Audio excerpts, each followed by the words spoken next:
எல்லாருக்கும் வணக்கம். ரொம்ப ரொம்ப சந்தோஷமாக இருக்குது. எனக்கு நிறைய பேர்கிட்ட தேங்க்ஸ் சொல்லணும்னு இருந்துச்சு. அவருக்கு எல்லாருக்கிட்டுமே அன்றைக்கி ப்ரீ ரிலீஸ் இவெண்ட்டில் நான் சொன்னேன். எல்லாருமே இங்கே இப்போ மேடையில் இருக்காங்க. மேடையில் இருக்கிற எல்லாருக்கும், இங்கே இல்லாமல் இருக்கிற கொஞ்சம் பேர் இருக்குது, அவருக்கும் ஏன் உள்ள எவ்வளோ அன்பு இருக்குது அவர்கிட்டன்னு நல்லா தெரியும். ஐம் வெரி கிரேட்ஃபுல் இந்த ஆப்பர்ச்சுனிட்டி எனக்கு கிடைச்சிறதுக்கு. ஆனால் இன்றைக்கி எனக்கு தேங்க்ஸ் சொல்லணும்னு இருக்கிறது உங்கள் மீடியா. தேங்க்யூ ஸோ மச் எல்லாருக்கிட்டும், ஒரு மீடியாஸ்கிட்டும். ஏன்னா நம்ம responsibility as an artist, as a film மேக்கர்னால் நல்ல ஒரு படம் பண்ணுறது. ஆனால் இந்த படம் எடுத்து ஆடியன்ஸ் கிட்ட கொண்டு சேர்க்கிறதுக்கு நீங்கள் கொடுக்குற ஒரு எஃபர்ட், நீங்கள் நமக்கு கொடுத்துருக்கிற அன்பு, அதுக்காக ரொம்ப ரொம்ப நன்றி. எவ்வளோ நன்றி சொன்னாலும் அது கம்மியாக தான் இருக்கும். செகண்ட் ஆஃப் ஆல் ஆடியன்ஸ் கிட்ட, ஏன்னா பைசனோட ஒரு கிராஃப் டே 1 ஆஃப் த ரிலீஸில் இருந்து இன்னைக்கு பார்க்கும்போது இப்படி தான் போயிட்டே இருக்குது. அதோட ரீசன்னா படம் ரொம்ப நல்லா வந்திருக்கு. ஆனால் அதுக்கு மேலே வேர்ட் ஆஃப் மவுத், எல்லோரும் நல்ல படம் சொல்லி, நிஜமாகவே சொல்லி மற்ற வேறு எல்லோரும் வந்து பார்த்து இன்றைக்கி நம்ம ஒரு படம் பண்ணும்போது நமக்கு எல்லாருக்கும் உள்ள ஒரு கனவு இருக்கும். ஒரு படத்தோட ஷூட்டிங் போகும்போது, ஒரு படத்தோட ஸ்கிரிப்ட் எழுதும்போது எல்லாமே எல்லாருக்கும் உள்ள ஒரு கனவு இருக்கும் அதோட சக்ஸஸை பற்றி. அந்த சக்ஸஸ் இன்றைக்கி ஒரு ரியாலிட்டியாகி மாறிடுச்சுல்ல. இன்னைக்கு இந்த ட்ரீம், இதுதான் நான் கனவு, இது என்னோட கனவு இருந்துச்சு. இந்த பைசன் ஷூட் ஸ்டார்ட் ஆகிறதுக்கு முன்னாடி இந்த ரியாலிட்டியாகி மாறிடுச்சு. அதுக்கு மிகப்பெரிய தேங்க்ஸ் நம்ம ஆடியன்ஸ் கிட்ட தான். Thank you so much. நீங்கள் பைசனுக்கும் நம்ம டீமுக்கும் எல்லாருக்கும் கொடுத்த அன்புக்காக. And next is to the families of everybody who has worked on this film. ஏன்னா பைசன் ஒரு ரொம்ப ஹார்ட் ஒர்க் டிசர்வ் பண்ணுற ஒரு படம். நம்ம காஸ்ட் மட்டும் இல்லை, இதோட க்ரூ, இதோட ப்ரொடக்ஷன், எவ்ரிபடி அவ்வளோ நாள், அவ்வளோ டைம், அவ்வளோ எஃபர்ட் இந்த படத்துக்காக கொடுத்துருக்காங்க. ஐ எம் வெரி ஷுவர் இதில் நிறைய பேருக்கு ஃபேமிலி கூட டைம் ஸ்பெண்ட்றதுக்கு வாய்ப்பு இல்லாமல் டைம் இருந்துச்சு. ஆனால் அந்த டைமில் நீங்கள் நமக்கு கொடுத்த சப்போர்ட்னாலே தான் இவ்வளோ நல்ல ஒரு படம் நம்மளால் எடுக்க முடிஞ்சிருச்சு. So thank you so much to the family of every cast and crew. Thank you to my dearest Mari Selvaraj sir. என்னோட கரியர் இப்போ மேம் சொன்ன மாதிரி இது என்னோட 4வது தமிழ் படம். ஒரு ஆர்டிஸ்ட்டு நினைக்கிற யூனோ ஆசைப்படுற மாதிரி ஒரு கதாபாத்திரம் எனக்கு கொடுத்துருக்காங்க. அது என்னால் முடிஞ்ச அளவுக்கு நான் பண்ணி வச்சுருக்கேன். But thank you so much for trusting me. To Paranji sir, Aditi and Applause, நீங்கள் இல்லைன்னா இந்த விஷன், இந்த க்ரியேட்டிவிட்டி ஒரு சிறுமையாக மாறவே மாட்டா. Thank you so much for believing in it financially and also creatively. To my dearest Dhruv, நான் அன்றைக்கி ப்ரீ ரிலீஸ் இவெண்ட்டில் சொன்னேன், ஸ்டார் இஸ் பார்ன் ட்ரூலி ஆயிடுச்சுல. Very very proud of you. To every cast and crew members, நான் ஒருத்தர் பேர் எடுத்து சொல்லலை because I don't want to delay the time. But thank you so much. என் இதயத்திலிருந்து சொல்கிறேன், இங்கே எல்லாரும் இங்கே தான் இருப்பேன். Thank you so much once again to the media. இந்த சப்போர்ட் இனியும் இருக்குன்னு நம்புகிறேன். நன்றி. பசுபதி சார் வந்து நான் முதல் நாள் ஸ்பாட்டில் பார்க்கும்போது அந்த ஏரோட்டுற சீன் தான், அந்த ஏரோட்டுற காட்சி தான் ஃபர்ஸ்ட் எடுத்தோம். அவரை பார்த்த உடனே நம்ம சினிமாவில் பார்த்து ஒருத்தரை நேரில் பார்க்கும்போது ஒரு பெரிய பிரமிப்பு ஒன்று இருக்கும் இல்லையா. ஃபஸ்ட்டு அவர்கிட்ட நான் என் வாழ்க்கையில் அவர்கிட்ட அதை அனுபவித்தேன். ஆனால் அதுக்கப்புறம் என்னை ரொம்ப கம்ஃபர்ட் ஆக்கி என்னை நிறைய கைட் பண்ணி எனக்கு நிறைய பாடம் சொன்னார், சொல்லி கொடுத்தாரு. பசுபதி சார், நான் முன்னாடி சொன்ன மாதிரி நீங்கள் ஒரு பெரிய லெஜெண்ட். இந்த படத்தில் நீங்கள் எங்கள் அப்பாவாக நடிச்சது ரொம்ப நன்றி சார். ஆடியன்ஸ்க்கு இந்த உங்களை ரொம்ப பிடிச்சிருக்கு and I'm very happy sir. Nivas வந்து ரொம்ப குவாய்ட்டான ஆள், ஆனால் மியூசிக்கில் பூந்து விளையாடுறாரு. நம்ம படத்தில் ஒரு செம்ம ஆல்பம் ஒன்று கொடுத்துருக்காரு. வாழ்த்துக்கள் Nivas. And Ranjith sir, thank you so much sir. நீங்கள் என்னை எப்படி நம்பினீங்கன்னு தெரில, ஆனால் எனக்காக இந்த மாதிரி ஒரு படம் மாரி சாருக்காக நீங்கள் கொடுத்துருக்கீங்க. உங்களோட நம்பிக்கைக்காக ரொம்ப நன்றி சார். முதல் வாட்டி இந்த படம் ஆரம்பிக்கிறதுக்கு முன்னாடி உங்களோட ஆஃபீஸில் உங்களை மீட் பண்ணேன். அப்போது தங்கலான்ல அப்பா இவ்வளோ பண்ணார், என்ன மாதிரி வேலை பார்ப்பாருன்றது வந்து நீங்கள் என்கிட்ட சொன்னீங்க. அதை வந்து நான் மைண்டில் ஓட்டிகிட்டே இருந்தேன் சார். Thank you sir. அதுக்கப்புறம் அமீர் சார், நான் படம் பார்த்ததுக்கப்புறம் உங்களோட கேரக்டர் வந்து எனக்கு ரொம்ப பிடிச்சி போச்சு சார். கேமராமேன் எழுதனா கிட்ட நான் கேட்கும் போது அந்த ஒரு சீனில் வண்டியிலேருந்து நீங்கள் கையை நீட்டி அந்த கத்தியை பிடிப்பீங்க இல்லையா சார், அதில் வந்து நிறைய நெருப்பெல்லாம் இருக்கும், நீங்கள் பயங்கர ரிஸ்க் எடுத்து பண்ணீங்கன்னு சொன்னாங்க அவங்க. அது வந்து எனக்கு ஒரு பெரிய ஆச்சரியம் ஒன்று கொடுத்துச்சு சார். நீங்கள் வேறு level sir. I love you so much. நீங்கள் பண்ணுற ஸ்டன் சீக்வன்சஸ் நீங்கள் எடுக்கிற ரிஸ்க், நீங்கள் போடுற உழைப்பு எல்லாமே வந்து எனக்கு ஒரு பெரிய inspiration sir. Thank you. Rajisha, thank you. எனக்கு ஒரு பெரிய சப்போர்ட்டாக இருந்திருக்கீங்க இந்த படத்தில். Aditi, thank you so much. போன மேடையில் உங்களை பற்றி நான் பேச மறந்துட்டேன். அதித்தி வந்து எனக்கு இந்த பயணத்தில் ஒரு பெரிய பில்லராக இருந்திருக்காங்க, எனக்கு ஒரு பெரிய சப்போர்ட்டாக இருந்திருக்காங்க. So thank you so much Aditi. 5 star Senthil sir, thank you so much sir. இந்த மாதிரி ஒரு பெரிய டிஸ்ட்ரிபியூஷன் கம்பெனி என் படத்தை மக்கள்கிட்ட போய் சேர்த்ததுக்கு ரொம்ப நன்றி சார். மதன் சார், மது சாருக்கும் எனக்குள்ள ஒரு செம்ம கெமிஸ்ட்ரி ஒன்று இருந்துச்சு ஸ்பாட்டில். அண்ட் அது வந்து படத்தில் டிரான்ஸ்லேட் ஆகுதுன்னு நினைக்கிறேன். அவர் ஒரு செம்ம ஆக்டர். அண்ட் அவரோட நடித்த எல்லா காட்சிகளும் நான் ரொம்ப என்ஜாய் பண்ணி நடித்தேன். Thank you Madan sir. எவ்வளோண்ணா வந்து எனக்கு ஒரு பெரிய சப்போர்ட் ஆக்சுவலாக. முதல்ல இந்த ஜேர்னி ஆரம்பிக்கும் போது நானும் அவரும் தான் மாரி சார் ஆஃபீஸில் உட்காந்து வாழையை பார்த்தோம். பேக்ரவுண்ட் மியூசிக்கெல்லாம் இல்லாமல் ரஃப் கட்டு பார்த்தோம். ஸோ நம்மளோட பயணம் வந்து அங்கே ஆரம்பிச்சுது. அவர் வந்து இந்த படத்தில் இருந்ததில் எனக்கு ஒரு பெரிய சந்தோஷம்.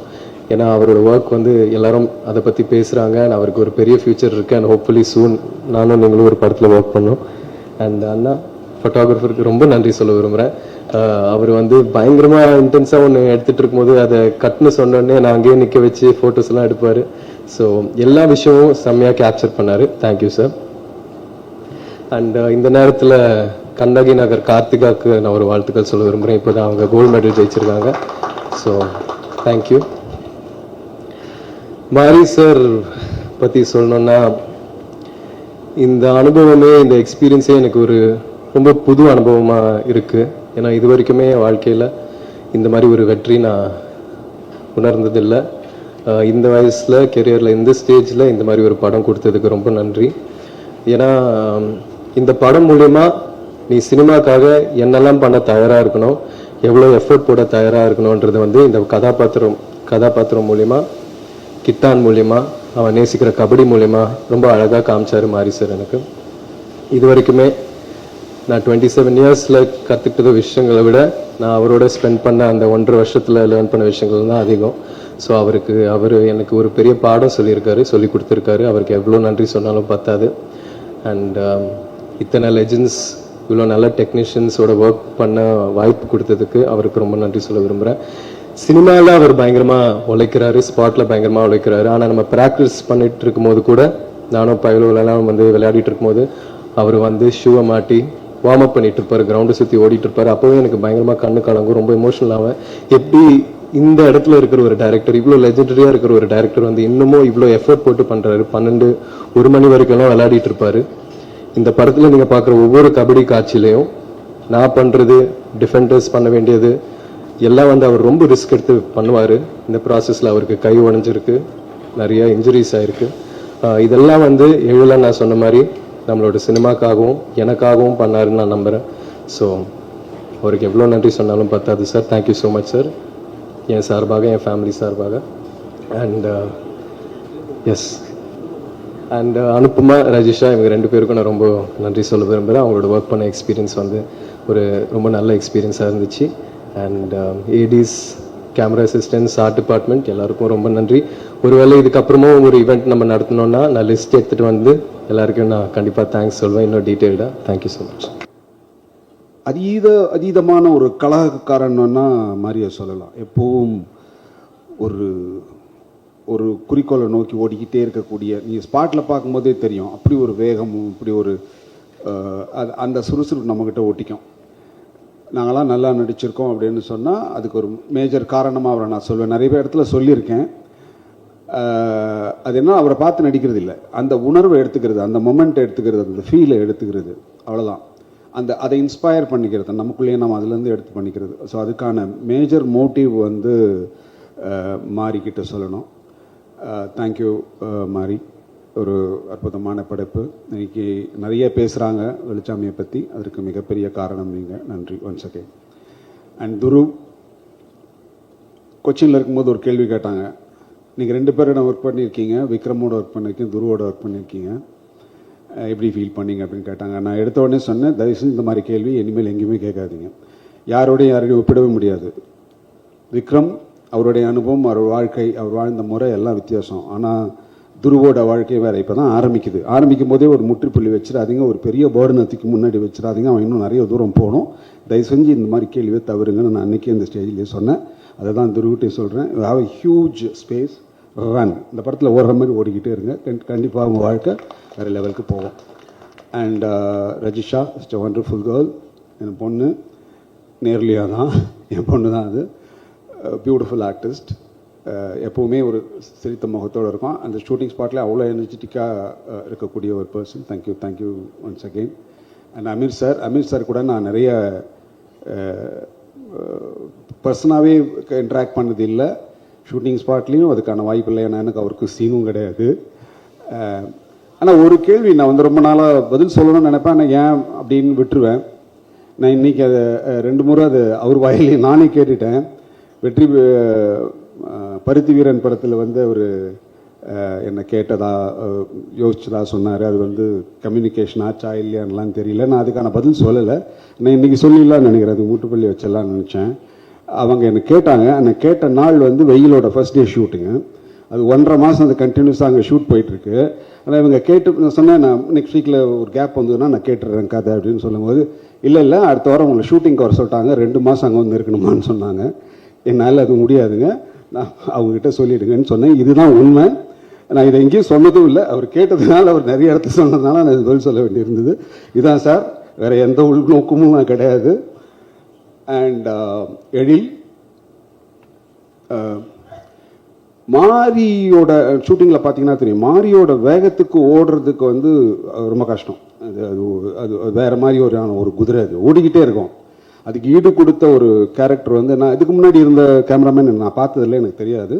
ஆனால் எழில் வந்து அந்த ஆரியை தூக்கி மேலே போட்டுக்கிட்டு ஓடுற அந்த வேகம் இருக்குல்ல, அதுலேயே தெரிஞ்சிடுச்சு இந்த படத்தோட குவாலிட்டி வேறு லெவலுக்கு வந்துடணும். அவ்வளோ நான் மானிட்டர் பார்க்குற பழக்கம் எனக்கு கிடையாது, திரையில தான் பார்ப்பேன் இப்போ வரைக்கும்.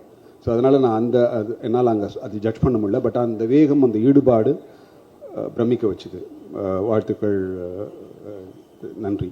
அண்ட் மதன் நான் இன்றைக்கி சொன்ன மாதிரி தான், நல்ல நண்பர், நல்ல ரொம்ப நிறைய பேசுவார் சினிமா பற்றி. நிறைய ஆக்சுவலாக இப்போ உட்காந்துருக்காரு. அவரும் ஒரு இயக்குனரும் கூட. பயங்கரமாக சினிமாவை பற்றிய மிகப்பெரிய எண்ணங்களும் அதை எப்படி பண்ணணுங்கிற நிறைய டெக்னிக்ஸும் கற்று வச்சிருக்கிற ஒரு ஆள் இங்கே ரொம்ப சாதாரணமாக உட்காந்துருக்காரு. அடுத்து வர்ற காலங்களில் ஒரு மிகப்பெரிய இயக்குனராகவும் வர்றதுக்கு வாய்ப்பு இருக்குது. பிரசன்னா கொச்சினில் தான் நாங்கள்லாம் பார்த்துட்டீங்க, நிவாஸ் வரலையா அப்படிலாம் கேட்டாங்க நிறைய பேர் என்கிட்ட. இல்லைங்க வரல, ரொம்ப டயர்டாக இருந்து போயிட்டார். இல்லை வர வச்சுருக்கணும், நாங்கள் வர ட்ரை பண்ணோம், அவர் வரல. நான் அவ்வளோ பெரிய ஃபேன் வந்து கொச்சினில் இருக்குது. நான் பார்த்தேன், கண் கூட பார்த்தேன். Thank you Prasanna, you are amazing, good, thank you. And editor Sakthi, நன்றி. நிறைய பேர் தெரியல எனக்கு. எங்கள் அண்ணன் இவர். நான் ரொம்ப வருஷமாக நான் சின்ன பையன்லேருந்து இவரை பார்த்துட்ருக்கேன். இல்லை சின்ன பையனா, அந்த சினிமாவுக்கு வந்து சின்ன பையன் அப்படி சொன்னேங்க. சினிமாவுக்கு வந்ததுலேருந்து அவரை பார்த்துட்ருக்கேன்னா, நல்ல நண்பர். அப்புறம் அதித்தி, வண்டர்ஃபுல் பர்சன். எப்போவுமே சிரிச்ச முகத்தோடவே இருக்க ஒரு பர்சன். எனக்கு வந்து நான் ஷூட் போயிட்டு இருக்கும்போது அப்லாஸ் பற்றி சொன்னாங்க.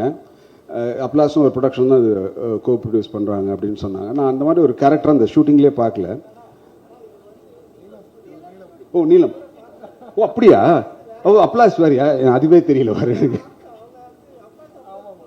ஓ ஓகே நீலம் ஸ்டுடியோஸ். ஏன்னா நான் அவங்கள பேர் கேள்விப்பட்டிருக்கேன், நான் பார்த்ததே இல்லை. கடைசி நாள் ஷூட் இது, இந்த சீன் எடுத்துட்டு இருக்கும்போது தான் அவங்க அப்படியே வந்து போயிட்டு இருந்தாங்க. அப்போ தான் அவங்கள ஸ்பாட்லேயே நான் பார்க்குறேன்.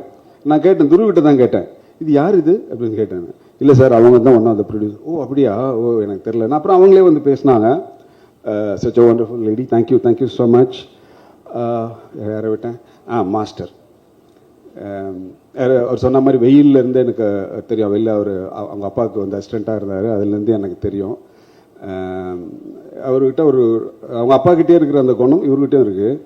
ஒரு ரிஸ்கியான ஷாட் வைப்பாங்க, வச்சுட்டு நம்மளையும் கூப்பிட்டுட்டு ஸ்பாட்டில் வேணல பண்ணலாம்ல, வேணாம்ல, பண்ணலாமா வேணாமான்னு ரெண்டுத்துக்கும் நடுப்பில் விட்டாங்க. நமக்கு என்ன பண்ணுறதே தெரியாது. பண்ணிடுறாங்க. ஓகே பண்ணிட்டு வரப்பா அவர் அப்படின்வாங்க.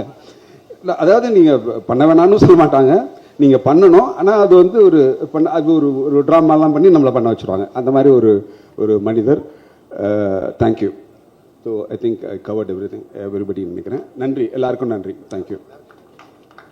டைரக்ஷன் சாரி, முக்கியமான ஆமாம் சாரி, ப்ரொடக்ஷன் மேனேஜர்ஸ் டிபார்ட்மெண்ட், அப்புறம் வந்து அசிஸ்டன்ட் கேமராமேன், உதவி கேமராமேன் எல்லாருக்குமே என்னுடைய நன்றிகளை தெரிவிச்சுக்கிறேன். நீங்கள் இல்லைன்னா இந்த படம் சாத்தியம் இல்லை. நான் எப்பவும் சொல்கிறேன், இப்பவும் சொல்லிக்கிறேன். நன்றி, தேங்க்யூ. எனக்கு என்னென்னா, அந்த பத்திரிகையாளர்கள் ஒரு கேள்வியை திரும்ப திரும்ப மாறிக்கிட்ட கேட்குறாங்க.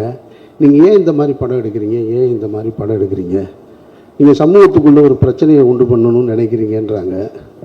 இது எவ்வளவு அபத்தமான ஒரு கேள்வியாக இருந்ததுன்னு நான் பார்த்தேன். நான் கண்ணுக்கு தெரியாத சாமி, இல்லாத பேய், இது ரெண்டை பற்றியும் இங்கே நிறைய சினிமா வந்து வெற்றி அடைஞ்சிக்கிட்டே இருக்குது. சாமி யாரும் பார்த்ததும் கிடையாது, அதை பற்றி படம் எடுத்தால் கொண்டாடுறாங்க. பேய் அது இல்லவே இல்லை. ஏன்னா பேயை விட மனுஷன் ரொம்ப மோசம்னு நான் நினைக்கிறது. பேய் எந்த பேயினாலும் எந்த தொந்தரவும் கிடையாது. ஏன்னா பேய் பார்த்தீங்கன்னாக்க அதுவே ரொம்ப பயந்தது தான். ஏன்னா அது பகலில் வரவே வராது. நீங்கள் எந்த திரைப்படத்துலையும் பகலில் அது இரவில் மட்டும்தான் வரும். அதுவே ரொம்ப பயந்தது. அது பகலில் போனால் ஆளுங்க நிறையா இருப்பாங்கன்னு இவனுக்கு பயந்துட்டு ஓடிடும். இது ரெண்டை பற்றியும் படம் எடுக்கலாம். ஆனால் கண்ணுக்கு தெரிஞ்சிருக்கக்கூடிய சாதி, அது ஏற்படுத்துகிற தீமைகள், அதனால் ஏற்பட்ட வலிகள், கொடுமைகளை ஒருத்தன் படம் எடுக்கக்கூடாதுன்ற கேள்வியை முன்வைக்கும் போது தான் எனக்கு ரொம்ப அபத்தமாக இருக்குது. அவர் ஒரு படம் எடுக்கிறார், அவர் ஒரு கருத்தை சொல்கிறார். அந்த கருத்துக்கு உங்ககிட்ட எதிர்கருத்து இருந்தால் நீங்களும் சொல்லுங்கள். எடுக்கக்கூடாது, ஏன் எடுக்கிறீங்கன்ற கேள்வி ரொம்ப ஆபத்தானதாக நான் பார்க்குறேன். நான் இப்போ மாரியுடைய படங்கள், ரஞ்சித்துடைய படங்களை வந்து பொதுவெளியில் அரசியல் சார்ந்தவங்க கருத்து தெரிவிக்கிறாங்க, அதுக்கு ஒரு எதிர்ப்பு தெரிவிக்கிறாங்க அப்படின்னா அதில் ஒரு நியாயம் இருக்கிறதா பார்க்குறேன். நான் ஒன்று ரொம்ப நாளாக அடிச்சிட்டோம், அப்படியே அடி வாங்கிட்டே இருக்க வேண்டிய என்ன, திடீர்னு என்ன உங்களுக்கு எங்கேருந்துடா வருது இந்த தைரியம் அப்படின்ற கேள்வியாக இருக்கலாம். இல்லை நடந்து போச்சு, அதெல்லாம் ஏன் வெளியில் சொல்கிறேன், நாங்கள்லாம் பெரிய மனுஷனாகவே வாழ்ந்துட்டோம் இங்கே அப்படின்ற எண்ணமாகவும் இருக்கலாம். அது அரசியல் சார்ந்தவர்கள், அந்த அமைப்பு சார்ந்தவர்கள் சொல்கிறாங்கன்னா அதில் ஒரு லாஜிக் இருக்கிறதா பார்க்குறேன். ஆனால் திரைத்துறையிலிருந்து வருகிற எதிர்ப்பு இருக்குது பார்த்தீங்களா, அதை நான் ரொம்ப அபத்தமாக பார்க்குறேன். அதில் ஒரு இயக்குனர் வந்து ஒரு தொலைக்காட்சி ஊடகத்தில் இந்த திரைப்படத்தை பற்றி பேசும்போது ஒரு பாடல் பாடி காமிக்கிறார். நீங்கள்லாம் பார்த்துருப்பீங்க. ரொம்ப கேவலமாகவும் குரூரமாகவும் பைசன் பைசன் பைசன், அது ஒரு பாய்சன், அந்த குரலே நாராசமாக இருக்குது. அதில் இது வேற. நான் கேட்குறேன், உங்ககிட்ட உண்மையிலே கருத்து இருந்ததுன்னா, அவர் ஒரு கருத்து வச்சுருக்காரு, அந்த மீடியாவை ஆர்ட்டாக அவர் எடுத்துகிட்டு வந்து அதன் மூலமாக ஒரு அரசியல் சொல்கிறார். உங்ககிட்ட கருத்து இருந்ததுன்னா நீயும் அதை ஆர்ட்டில் எடுத்துகிட்டு வர வேண்டியதானே. அப்படித்தானே நீ சண்டை போடணும். அதை விட்டுவிட்டு ஒருத்தர் ஏன் எடுக்கிறான்ற கேள்வியை வந்து அவதூறு சொல்லக்கூடாது. அவர் சினிமாவின் மூலமாக ஒரு அரசியலை சொல்கிறாருன்னா நீயும் சினிமாவின் மூலமாக பதில் சொல்லு. அதுக்கு உங்ககிட்ட திராணி இல்லை, அதுக்கு உங்ககிட்ட வழி இல்லை, அந்த ஆட்பாமை உன்னால் பயன்படுத்த முடியலைன்னா அவதூறு சொல்லாத, கேவலப்படுத்தாத, குறை சொல்லாத. அதை தான் நான் சொல்லணும்னு நினைக்கிறேன் இந்த இடத்துல. அதனால தான் நான் மாறி கூட இந்த விழாவுக்கும் கூட, ஏன்னா இதுக்கப்புறம் பைசனுக்காக இன்னொரு விழா நடக்குமான்னு எனக்கு தெரியல. எனக்கு தெரியல, நான் இங்கே இருப்பேனான்னு தெரியல. அதனால நான் இங்கே வரணும்னு வந்து உங்ககிட்ட சந்தித்து பேசணும்னு நினச்சேன். ஒரு நல்ல திரைப்படம் என்பது வந்து தனக்கான ஆட்களை சேர்த்துக்கிறோம். அது எனக்கும் அமைஞ்சிருக்கு, ரஞ்சித்துக்கும் அமைஞ்சிருக்கு, இன்னும் திரைத்துறையில் மிகப்பெரிய வெற்றிகளை கொடுத்த எல்லா இயக்குநர்களுக்கும். அப்படி பைசன் வந்து அமைச்சிக்கிருச்சு அப்படின்னு தான் நான் சொல்லுவேன். நான் இது வந்து மாறி என்ற அந்த கேப்டன் வந்து அதுக்கான ஆட்களை சரியாக தேர்ந்தெடுத்ததாக தான் நான் பார்க்குறேன். நான் இப்போ துருவ அந்த கேரக்டர்லேருந்து எடுத்துகிட்டு இன்னொரு ஆர்டிஸ்ட்டை மைண்டில் வச்சு பார்க்கவே முடியாது. அப்பாவை வந்து பசுபதியை தாண்டி வேற ஒருத்தரை பார்க்க முடியலை. வாத்தியார் கேரக்டருக்கு மதனை தாண்டி வேற ஒருத்தரை பார்க்க முடியலை. ஒளிப்பதிவுக்கு எழில் இல்லைன்னா யார் சிறப்பாக செஞ்சுருப்பா அப்படின்ற கேள்வி வருது. மியூசிக்கு நிவாஸ் இல்லைன்னா வேறு யார் பழைய மியூசிக் டைரக்டரான, இப்படி அது தனக்கான ஒரு நல்ல திரைப்படம் தனக்கானதை சேர்த்துக்கிறது அப்படின்னு தான் நான் உணர்றேன். நான் பொதுவாக ஒரு நல்ல திரைப்படங்களை பார்க்கும் பொழுது நம்ம பாராட்டுவோம். ஆனால் பாராட்டுகள் எல்லோரோடும் பயணிப்புமா அப்படின்னா அது வாய்ப்பு குறைவு தான். ஆனால் இந்த படத்தை பார்த்ததுக்கு பின்னாடி எனக்கு ஒரு 3 பேரோட ஒர்க் பண்ணணும் அப்படின்ற ஆசை வந்துருச்சு. என்னோட டைரக்ஷனில் வந்து கேமராமேன் எழிலோடையும் மியூசிக் டைரக்டர் நிவாஸோடையும் திலீப் சுப்பராயனோடையும் சேர்ந்து ஒரு படம் பண்ணிடணும். ஏன்னா ரொம்ப கம்ஃபர்ட் ஜோன். இப்போ திலீப் பேசும்போது இங்கே சொன்னார், அவர் தான் அந்த மீசையெல்லாம் வச்சு அந்த பக்கம் லால் சாரோட தம்பியாக நடிச்சிருந்தது. அவர் அடிக்கிற காட்சி, அவர் ஃபைட் மாஸ்டர், அவருக்கு தெரியும்ல, அவர் பல பேரை பார்த்துருப்பார். அவர் வந்து நின்றுட்டு ஒரு நிறைய மாறி சொன்னாப்புல, இங்கே கட்டை இருக்குது, இந்த இருக்குது சார் கட்டை, இதை எடுத்துடுங்க. ஏங்க கட்டையை கரெக்டாக வைங்க, எந்த கட்டைங்கன்னு. இல்லை சார் டம்மி தான் சார். இல்லைங்க நீங்கள் சொல்கிறீங்க, டேர்ன் பண்ணி நிற்கிறேன், நான் திரும்பி எடுக்கிறது எந்த கட்டைன்னு எனக்கு வைக்கிற இடத்த காட்டுங்க, வேறு கட்டை நீங்கள் ஒரிஜினல் கட்டை எடுத்துடுங்க. அல்ல சார் அதெல்லாம் சமாளிச்சிடலாம் சார். இல்லைங்க உங்களுக்கு என்னையே தெரியாது, அதனால சொல்கிறேன், நான் எடுத்து வேகமாக பார்த்துக்கலாம் சார். டம்மி தான், ஆனால் கரெக்டாக டம்மியை நானே எடுத்து வச்சுக்கிட்டேன். அசிஸ்டன்ட் டைரக்டர் கொஞ்சம் சார் டைரக்டருக்கு டென்ஷனாக இருந்தாங்கன்னா அசிஸ்டன்ட் டைரக்டர் மாற்றி விட்டுருவாங்கல்லன்னு, அதனால் திரும்ப ஒரு இடம் பார்த்துக்கிட்டேன் கட்டையை. நான் கட்டையை எடுத்து அடித்தா ஷார்ட் நல்லா வந்திருக்கு, மாறி சிரிச்சுட்டு மாறிட்டு அது மாதிரி சொல்கிறாப்புல, சார் எல்லாரையும் படுத்திட்டாப்புல சார் இந்த மாஸ்டர், விடாதீங்க சார்.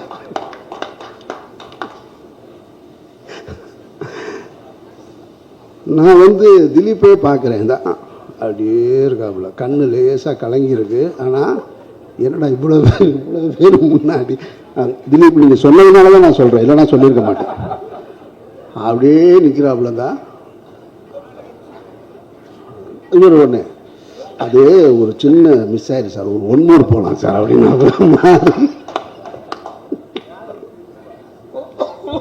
ஒரு 1 more போகலான்னு ஒன்று. நான் ஏங்க வேணாங்கன்னு. இப்போ முதல்ல இருந்த திலீப்போட கொஞ்சம் லைட்டாக கொஞ்சம் குறைஞ்சிருச்சு. இல்லை நான் கேட்டேன், இல்லை திலீப் நான் வேணா சும்மா சீட் பண்ணவான்னு. பரவாயில்ல சார் அடிங்க சார்.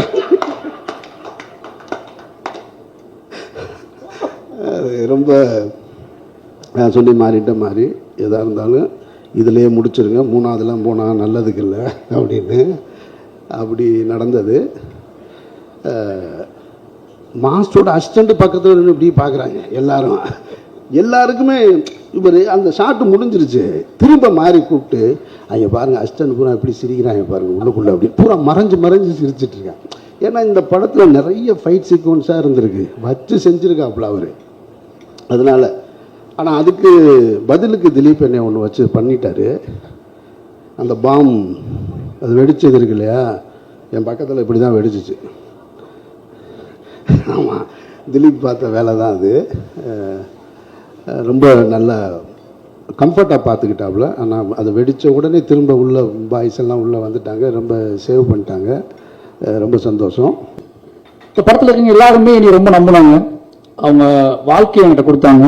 அது துருவா இருக்கட்டும், நிவாஸாக இருக்கட்டும், எழிலா இருக்கட்டும், சக்தியாக இருக்கட்டும், என்னோட ஆர்ட் டைரக்டராக இருக்கட்டும், நடிகர்கள் ரதிஷாவாக இருக்கட்டும், இவங்க எல்லாருமே பொதுவாக என்ன அப்படின்னா, எனக்கு பெரிய ப்ரெஷர் இந்த படத்தை எப்படி எடுக்க போகிறோம், ஸ்கிரிப்ட் எப்படி அப்படிலாம் பயமே எனக்கு இல்லை. ஒருத்தர் பிளாங்காக நம்பி, ஒரு டேரக்டரை நம்பி நம்ம ஒப்படைக்கணும் வராங்கல்ல, இது வந்து ஸ்பாட்டில் இருந்துக்கிட்டே இருக்கும். நம்ம ஏதோ முக்கியமான வெற்றி படத்தை நடிச்சிட்டு இருக்கோம்னா டெய்லி ஸ்பாட்டில் எல்லா ஃபேஸ்லையும் அது இருக்கும். அதை பார்க்கும்போது நமக்கு பயமாக இருக்கும். இந்த ப்ரொடியூசரை பார்க்கும்போது கூட பயம் வராது, என்னோட நடிகர்களை பார்க்கும்போது பயமாக இருக்கும். அவங்க உறுதியாக நம்புவாங்க, இந்த படம் நல்ல படம், அந்த படம் ஹிட்டு அப்படின்னு நினச்சிட்டு ஃபர்ஸ்ட் நாள் ஷூட்லேருந்து நம்பிட்டு நம்ம கூடவே சுற்றிட்டு இருப்பாங்க. நமக்கு தான் தெரியும், டே இது எவ்வளோ கஷ்டம், இது நல்லா வந்தால் தாண்டா அந்த படம் நல்லா வரும், நீ நம்புறதுனால படம் நல்லா வந்துடாது, நீ நம்பி உழைச்சாதான் நல்லா வரும்னு சொல்லி நிறைய சண்டை போட்டு தான் வேலைகள்லாம் வாங்கியிருக்கோம். அது முக்கியமாக சொல்லணும், துருவோட முதல்ல அங்கேருந்து ஆரம்பிக்கலாம்னு நினைக்கிறேன். ஏன்னா துருவ் வந்து ஒன்று தான் நான் சொன்ன துருவிட்ட, துருவ் நான் இந்த படத்தை பண்ணக்கூடாது, அப்படி இந்த படம் வந்து இந்த கதையை பண்ணக்கூடாதுன்னு நான் முடிவாக இருந்தேன். ஃபஸ்ட்டு ரஞ்சித் நாடு கூட சொன்னேன், நான் இந்த படம் பண்ண வேண்டாம்னா ரொம்ப கஷ்டமாக இருக்கும் அப்படின்னு சொல்லி. நிறைய உழைப்பை கேட்கும் போல இருக்குது, கூட இருக்கிறவங்கலாம் நம்ம எப்படி வேலை வாங்க போகணும்னு தெரில. சாதாரணமாக ஒரு சினிமா எடுக்கும்போது நம்மளோட பெர்ஃபார்மன்ஸுக்காகவும் நம்மகிட்ட அரசியலுக்காகவும் அவங்கள்ட்ட புரிய வச்சு அவங்கள்ட்ட வேலை வாங்குறது சிக்கலாக தான் இருக்குது. பட் இது உடல் உழைப்பு கேட்குற படமாக இருக்குது. இந்த உடல் உழைப்பு கேட்குற படத்தில் நான் வந்து என்னோட எமோஷ்னல், என்னோட பொலிட்டிக்கல், இதுக்குள்ளே என்னோட விஷுவல்ஸ், இதை தாண்டி ஒரு கொடூரமான உழைப்பும் தேவைப்படுது. இது எப்படின்னு ஆர்டிஸ்ட்டை கன்வே பண்ணி வாங்குறது, இதுக்கான கால அளவு செட் ஆகுமா, இடையில ஏதாவது கான்ஃப்ளிக்ட் வந்துட்டா ஒருத்தரோட வாழ்க்கைக்கு எடுத்த மாதிரி ஆகிடுமே அப்படிங்கிற பயம்லாம் இருந்துச்சு எனக்கு. அப்போ ரஞ்சித் நான் சொன்னாடி இதை பண்ணுறா அப்படின்னா முடியும், பண்ணுன்னு சொன்னார். அப்போ துருவத்தை நான் சந்திச்சு சொன்னேன், இந்த மாதிரி நம்ம பண்ணலாம். பட் ஆனால் ஒரே விஷயம் தான், முழுசாக நீங்கள் நம்பணும். மாரி செல்வராஜ் அப்படிங்கிற ஒருத்தனை நீங்கள் நம்பணும். அவன் வந்து வாக்கை காப்பாற்றுவான். நம்ம என்ன நினச்சி போகிறோமோ அதை முழுசாக நமக்கு அதை கொடுப்பான்னு நீங்கள் நம்பணும். ஃபைனலி அந்த ரிசல்ட் நான் சொல்லவே மாட்டேன். அந்த ரிசல்ட் நான் சொல்லவே முடியாது, அது ஆடியன்ஸ் தான் சொல்லணும்னு சொல்லியிருந்தேன். அதை நம்பினா நீங்கள் வரலாம், இல்லைனா அந்த படம் பண்ண வேண்டாம்னு சொல்லியிருந்தேன். 2 வருஷம் அதுக்காக நம்பி உட்காந்துருந்தாப்புல. அந்த நம்பிக்கை தான் இந்த படத்தோட டிராவல். அந்த நம்பிக்கை இல்லைனா அந்த படம் தொடங்கப்பட்டே இருக்காது. ஒரு ஆர்டிஸ்ட் வந்து ஒரு ஹீரோவை முழுசாக நம்பும்போது அது என்ன மேஜிக் நடக்கும் அப்படிங்கிறத நான் அந்த படத்தோட வெற்றின்னு ரொம்ப உணர்றேன்.